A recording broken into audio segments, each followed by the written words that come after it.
ఇప్పుడు మనం దీనికి నోస్ పెడదాం. ఇక్కడ బ్యాక్ సైడ్ తీసేసి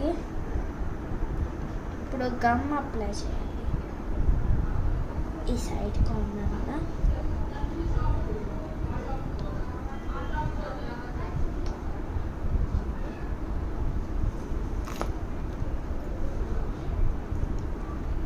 ఇక్కడ ఈ కార్నర్లో గమ్ పెట్టేసి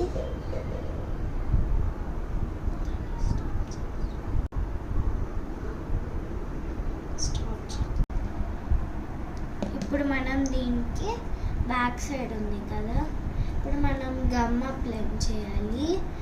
ఓపెన్ చేసి కాకుండా క్లోజ్ ఉన్న సైడ్ పెట్టేసి ఇదిగోండి ఇక్కడ పెట్టాలి బ్యాక్ సైడ్.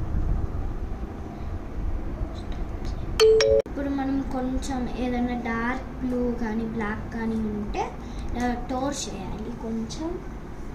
దాన్ని ఏదో ఒక షేప్ లాగా ఇట్లా పెట్టేసి సర్కిల్ రావాలి. చిన్న సర్కిల్ వచ్చేసిన తర్వాత దీనికి లైట్ గమ్ పెట్టేసి ఇట్లా ఫ్రంట్ సైడ్, ఇది ఫ్రంట్ సైడ్ అతికియాలి. ఎందుకంటే అది అటు నోస్ అతికిస్తే అటు కవర్ అయిపోయి కనిపించదు. చూడండి హౌ. ఇప్పుడు మన చిన్ని డక్ రెడీ అయిపోయింది. Bye guys.